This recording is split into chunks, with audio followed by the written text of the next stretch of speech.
poured a fortune into Elizabeth Holmes' company, Theranos.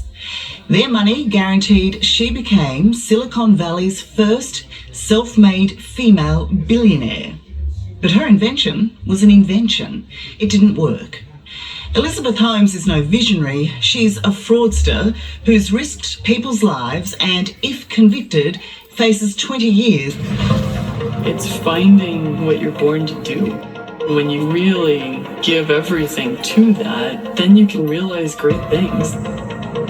Holmes was making the greatest promise of all, that she could save lives through a revolutionary blood testing device she had created, and which she would make available to all through supermarkets and pharmacies. Theranos means being able to see the onset of disease in time to be able to do something about it. I'd like to welcome Elizabeth Holmes. The real treat, the incredible Elizabeth Holmes. California's Silicon Valley and some of the richest people in the world bought the dream. There are people in this world who revolutionize our lives: Coco Chanel, Steve Jobs, Bill Gates, Walt Disney, and Elizabeth Holmes. Mark my words.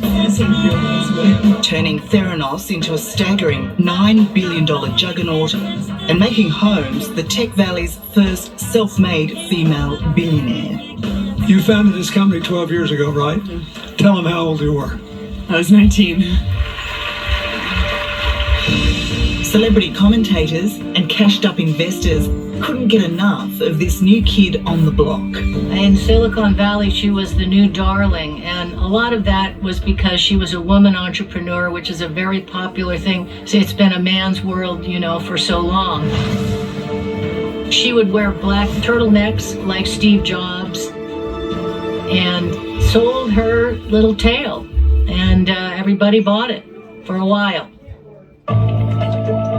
The revolution promised by Elizabeth Holmes was to put preventative health care at our fingertips, quite literally. All it would take would be one tiny drop of blood from a finger prick, from which to run hundreds of blood tests using a groundbreaking miniaturized testing device which would deliver more reliable, faster, and cheaper results.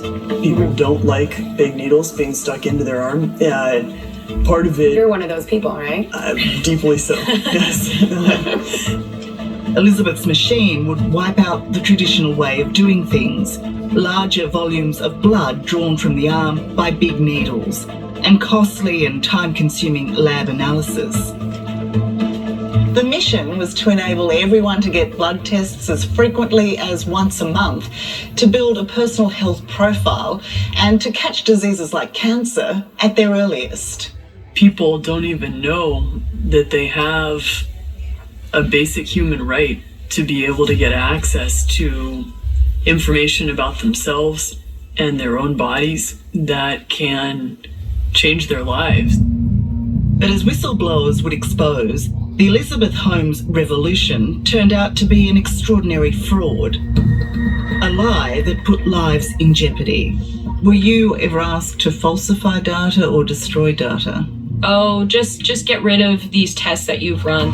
Wiped out nearly $1 billion of investors' money. There was no money to be had. It all just evaporated. Any comment at all to the investors? And may well end with Holmes behind bars for up to 20 years, come her fraud trial later this month. Ms. Holmes, please raise your right hand. Do you swear to tell the truth, the whole truth, and nothing but the truth? I do.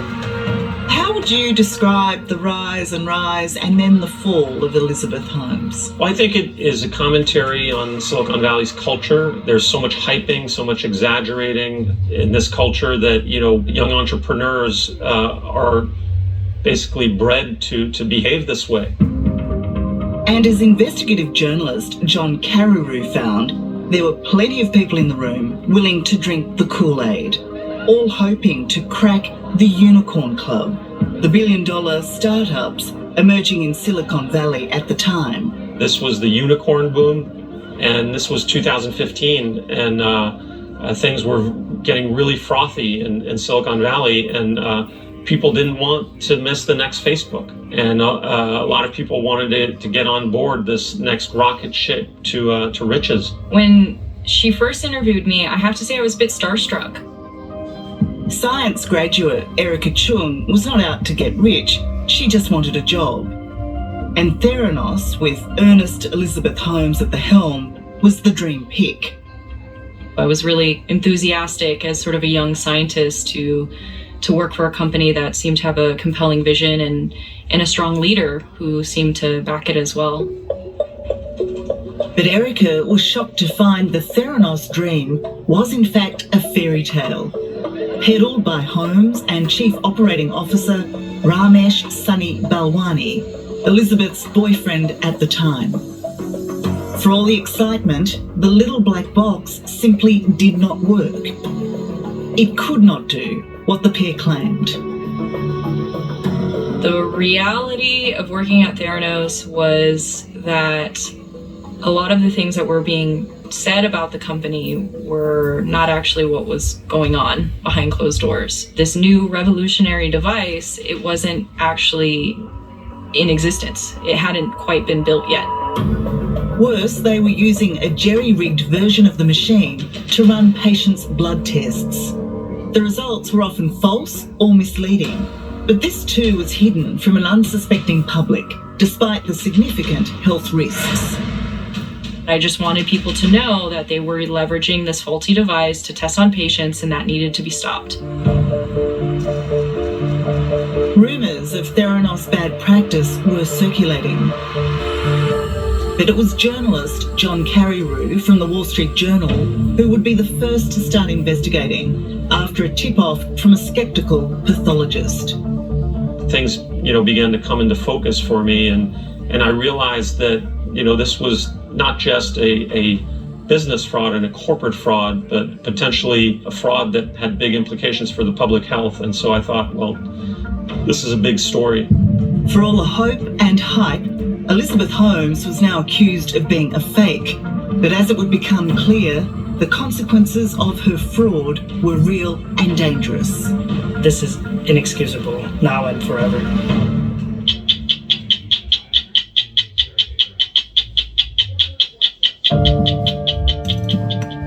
The remarkable story of healthcare startup company Theranos and its founder Elizabeth Holmes starts at Stanford University in 2003. This used to be my advisor's office. We got in. At just 19, and after just 2 semesters studying chemical engineering, Holmes dropped out of university to become a medical technology entrepreneur. Another few classes in chemical engineering was not necessary for what I wanted to do.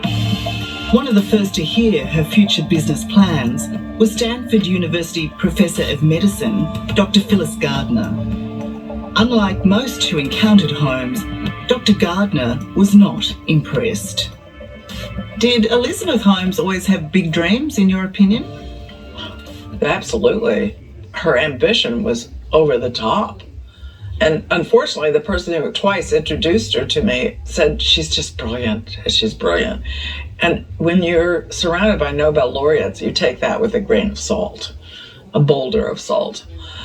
She had no knowledge of medicine and a rudimentary knowledge of engineering, and she was 19. And she really didn't want any expertise. She thought she knew it all. Well, you don't at 19, I'm sorry. But right from the start, Elizabeth Holmes knew the power of PR. I believe the individual is the answer to the challenges of healthcare. She didn't bother proving her so-called groundbreaking blood testing device could do all she promised through peer reviews or releasing extensive data. Let's take these tests and make them accessible. Instead, she gathered a war council to her board, reveling in their fame and credibility. So it includes 3 former U.S. cabinet secretaries, 2 former U.S. senators, a retired Navy admiral, and a retired Marine Corps general, including George Shultz, Henry Kissinger. How did you make that happen? The board was George Shultz, Jim Mattis, Henry Kissinger, and a bunch of 4-star generals And someone said, this is like a board that's going to take over the world. And but what does it have to do with medical advancements? Nothing. And so everyone was duped. Silicon Valley really had egg on its face over this thing. But initially, like so many, small-time investor Eileen Lepra was impressed after she was advised to sink a hard-earned $100,000 into Theranos. Was there something about the nature of what Elizabeth Holmes was hoping to do, promising to do, that attracted you to this type of investment? Was there anything altruistic about it? Not for me. I was looking to make money.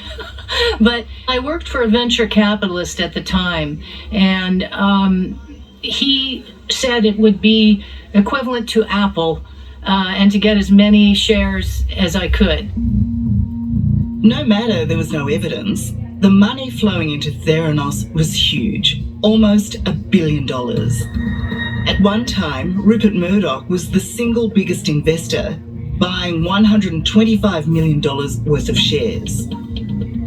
Coincidentally, as the proprietor of the Wall Street Journal, he was also investigative journalist John Carreyrou's boss at the time Carreyrou exposed Holmes's spin as lies. To invest that sort of money without any real data, any peer reviews, I mean, did that surprise you? As it relates to Murdoch, he kind of operates from the gut, and mostly he's been right. As for the other investors, certainly, they should have done more due diligence. I think it was a deliberate choice of Elizabeth's to focus on what I would call uncharitably the dumb money, the billionaires and their family offices, as opposed to the sophisticated Silicon Valley venture funds, who I don't think they would have fallen for the same lies. What do you think of the investors who lined up to give her nearly $1 billion worth of money? Older white men, right? I'm telling you, I've said it, brains going south. They weren't thinking with their brains, is what you're saying. Uh-huh. I don't know, and they believed her. And she could be charming.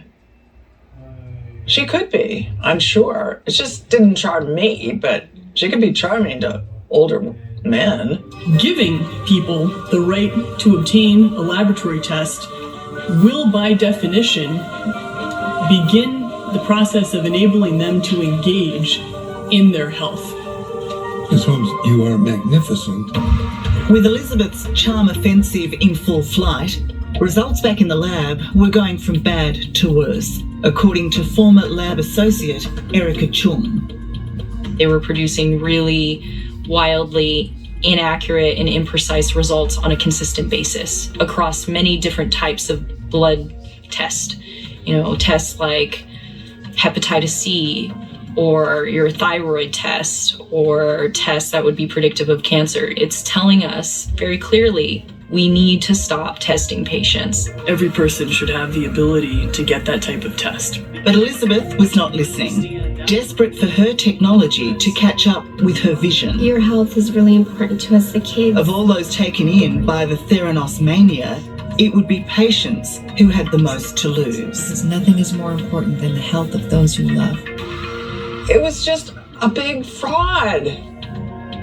And if you can perpetrate a fraud, smile about it, go to White House dinners, that to me is just no conscience. This notion that she was faking it until she could make it, do you think that she ever believed herself in what she could do? Possibly.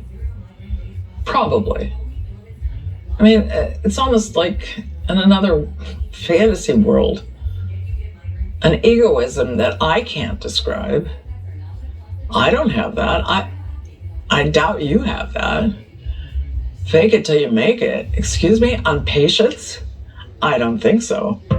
What is your view of that? That they're happy to go live with a system that's still being tested and is actually failing? Yeah, it's unconscionable. It's unethical. It's immoral. Is all the words you can think about to describe that. And in Australia, why the Elizabeth Holmes miniature black box was never going to work. She could never do what she claimed she could do.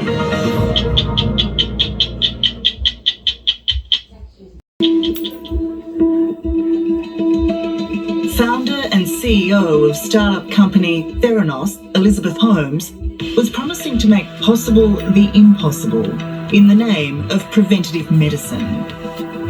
The issue comes that she tried to essentially take an entire pathology lab and squish it into a little black box and promised to be able to do all those tests all the time for people.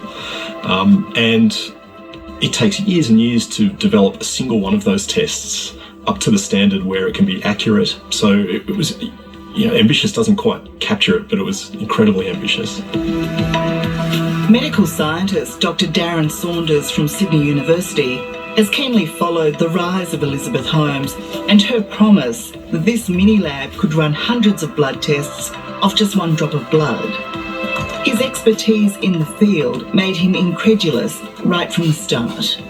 Over the last 11 years, we've reinvented the traditional laboratory infrastructure. It's quite a weird thing to watch happen because you feel like shouting the emperor's not wearing any clothes, right? And as a scientist, it was, I think frustrating is the word I'd use, incredibly frustrating, because you felt like taking these people aside and going, look, there's nothing going on here. Why are you spending so much money on something that there's no proof that it exists?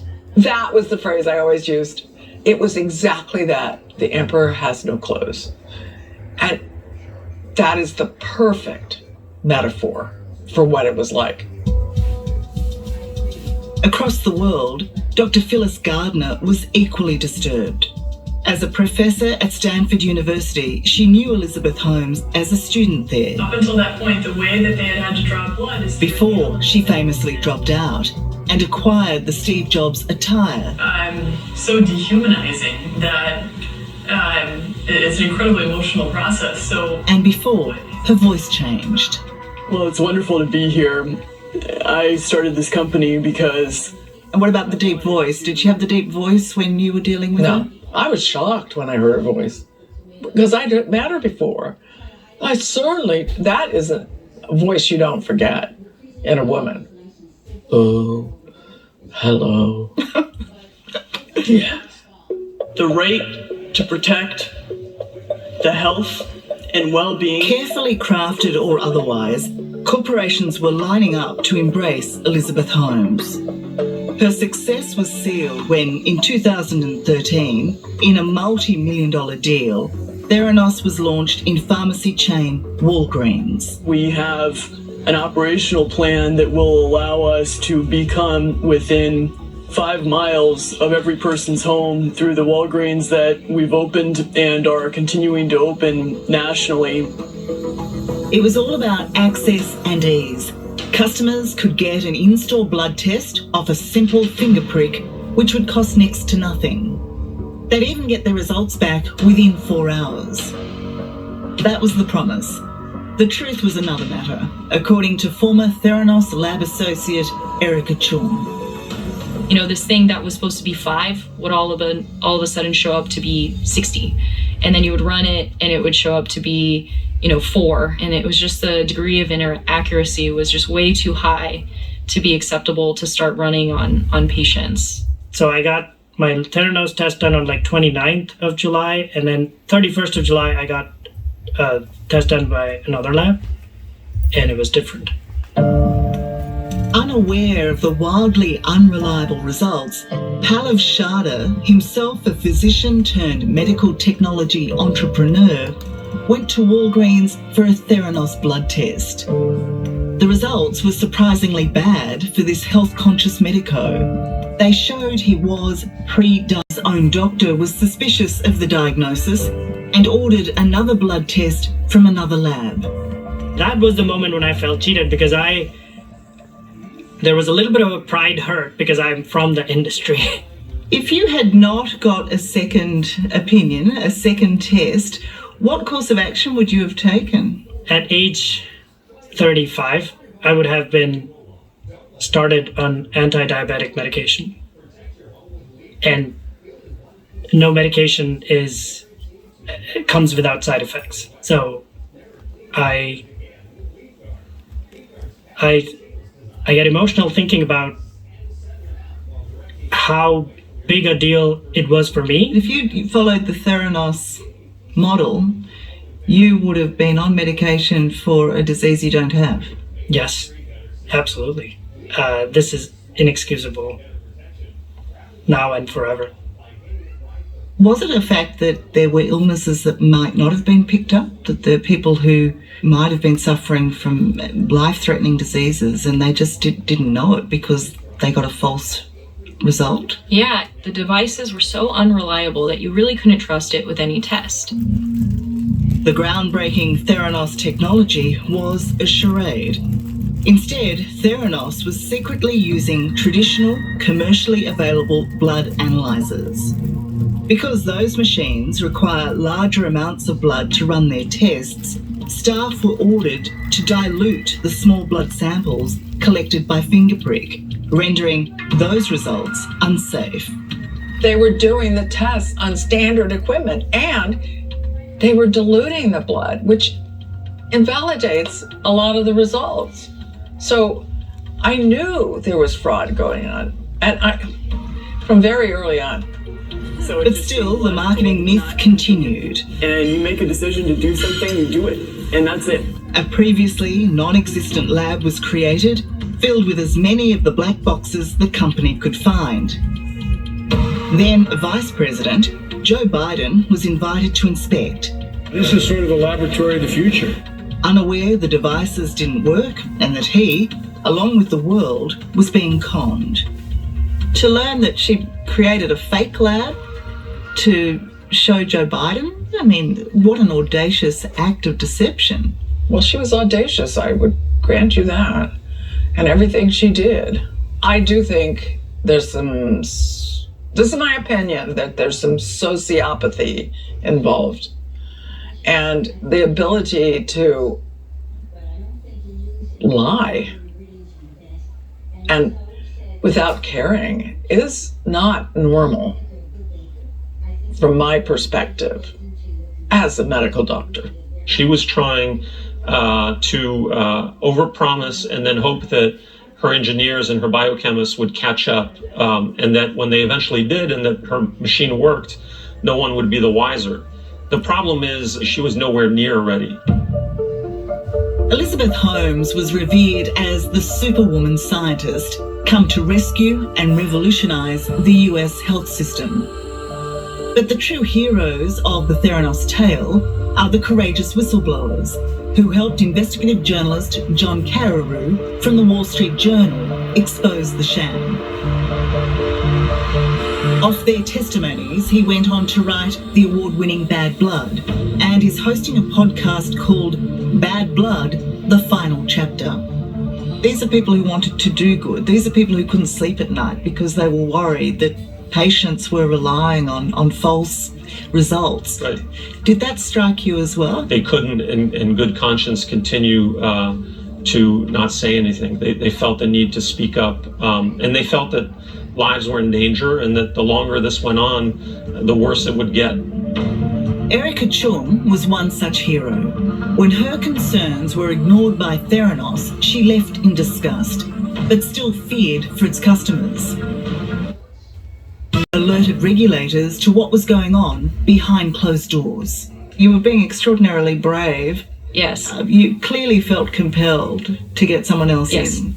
Even though it was scary and it was nerve-wracking, and at that time Theranos was at least threatening to sue me, and they were following me to sort of intimidate me and to not speak up against them. It's just that they needed to stop doing this thing, right? They needed to stop testing on patients, and that the truth needed to be uncovered. This is what happens when you work to change things, and first they think you're crazy, then they fight you, and then all of a sudden you change the world. Elizabeth Holmes came out fighting, but regulators acted against her, closing down Theranos laboratories and banning medical testing after they found massive fraud that put patients in serious jeopardy. The company, once valued at $9 billion, was now worth zero. And that was good, right? Like, the mission was finally accomplished. By that point, I was able to finally sleep at night and realize that, you know, my work was done. No, if you can't touch me. In further legal action, Elizabeth and ex-boyfriend Sunny Balwani are now in the midst of a delayed criminal trial for defrauding investors, patients and doctors, and could be jailed for up to 20 years if convicted. Holmes' trial has been pushed back to the end of this month, first by COVID and then news she was expecting her first child, a son who was born in July. To get pregnant when you're undergoing a trial is the height of irresponsibility in my mind. What about the baby? Well, do you think this was a planned pregnancy or do you think it was an accident? I definitely think it was. I mean, I was predicting it because it's the best way to garner sympathy, to try to keep herself out of prison. I think she needs to go to prison for a while. I think 25 years sounds good. Those closest to the Theranos dream, including investor Eileen Lepra, still believe Elizabeth Holmes should face the harshest sanctions because beyond money, so much was at stake.